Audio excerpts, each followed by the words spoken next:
ito na nga yung sinasabi kong mga okra na tinanim ko guys. Araw-araw kasi siyang lumalaki guys yung kanyang bunga. At saka pag di mo kinuha agad, tumitigas na siya. Yan. Kaya araw-araw din ako nag-harvest nito. Ayan kung makikita nyo guys, ito yung gagawin kong fried okra.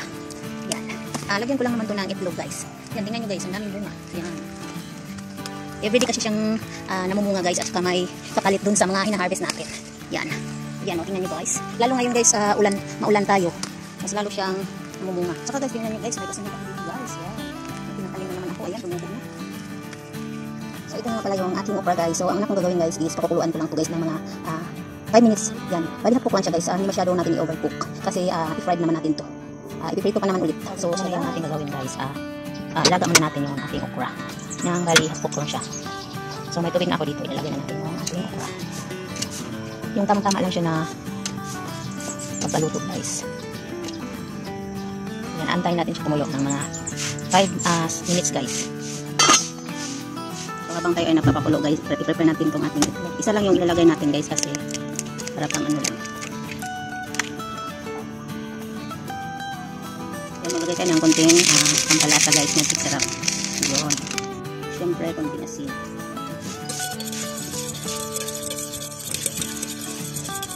Ayan na guys, kumulo na siya guys. So, ayan guys, ganyan lang siya guys. Katamtaman lang yung ano niya. Okay na to. Pwede na to.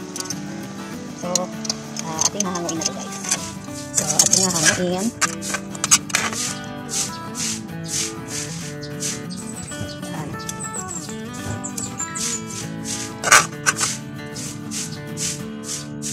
Yun. And the next step nito guys is ating durugin guys. Yung parang ganun-ganun lang siya guys. Ganun lang siya. Parang ganun. Paano? So, ganito lang guys. Ganun-ganun natin. Gumamit tayo ng vinegar guys. Yan. Para yung itlog mamaya guys. At saka crispy fry natin. Madali natin nalagay.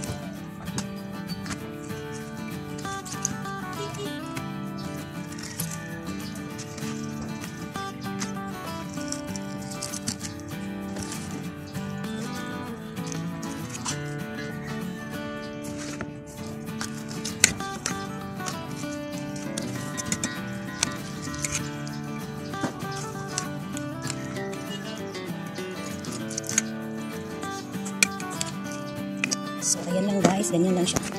So, yan guys kung mapapansin nyo. Ganyan lang siya guys.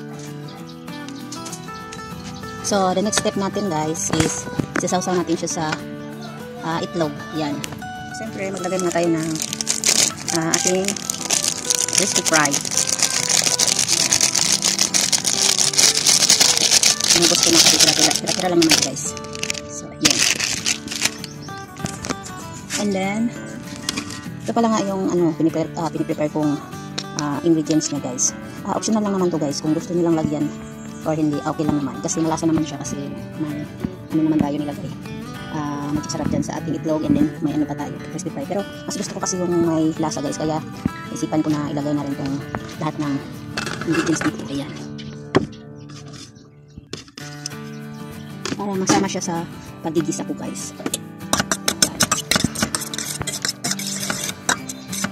Parang itappings-tappings, ilagay ko lang sa ibabaw guys. Itappings natin sa ibabaw ng ating okra. Ayan. So, ayun. Bisa na natin. Ganyan lang siya guys. Ganyan lang ilagay. Ganyan lang. Dapat kutsara. So, ganito lang siya guys. Yan. Ganyan lang yung pagkalagay. Yan. Siyempre, pagkatapos, isasawsaw natin dito guys. Yan. Pwede naman lagyan mo na lang siya ng ingredients dyan sa gitna mamaya guys. Pagka prito. Pag gusto mo na ano siya.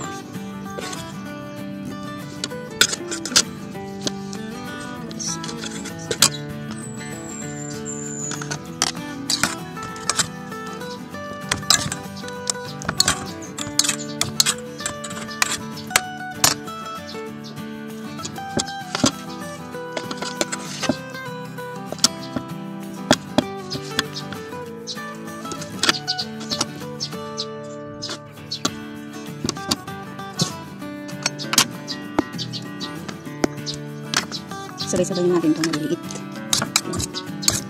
Ihalo mo lang siya guys. Ganyan.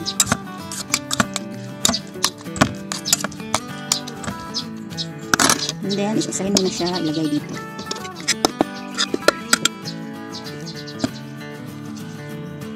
Malinis naman yung ating kamay kasi kahugas lang natin.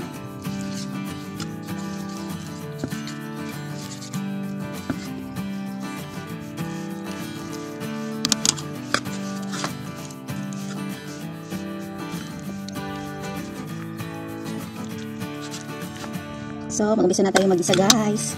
Guys, may pinapainit pa tayo ng mantika dito. Pinaprituhan ko nga pala ito ng saging guys. Ayan, ito yung saging. Partner ko na. Pang-partner ko ng kape. Ayan, diba? So, papainitin muna natin guys. Ayan, ayan. Ayan. Tapos yung apoy niya guys is mahina lang siya. Kasi magalit lang yung kusunod. So, malakas yung apoy. So, dahil sa may tira naman tayo rito ng itlog, saka yung kanyang ingredients, pwede natin ilagay siya ibabaw. Ayan, tiyak na magustuhan din ito ng mga anak nyo guys. Kasi may mga bata kasi hindi mahilig kumain ng okra. So, ganito yung gawin yung paraan guys para kumain sila. Toppings lang, ito toppings. Ayan. O, ipapalaman natin.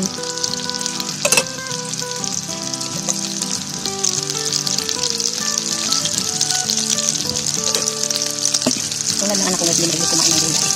So, sa ganitong paraan guys, tiyak na magustuhan nila ko. Dahil may ano naman siya, may itlog o may pampalasa na ating inilagay. Kumbaga yung itlog guys, yun yung magpapadikit yung sa may ano natin, crispy fry.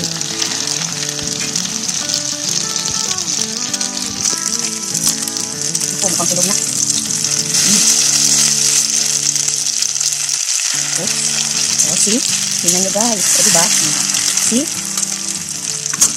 Ayan.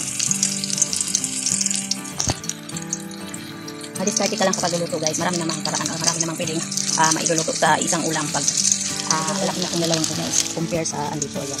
Papansin nyo medyo maliit. Ganyan yung, ganito yung dapat guys. Ito, tamtaman lang siya. Hindi masyadong tigas.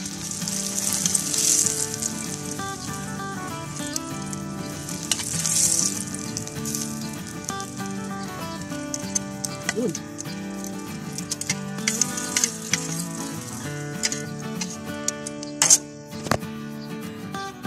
So dahil sa may natira tayong itlog guys, nilagyan na rin natin. Ilagay naman pala ako ng itlog. Kasi may mga ingredients na naman. Natira. So ayan yung ating itlog. Ayan.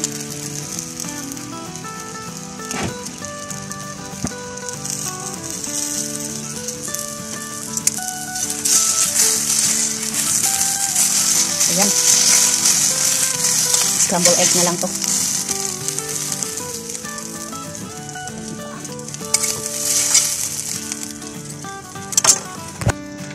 So ayan, this is it na guys. Luto na yung ating recipe, fried okra recipe with fried egg.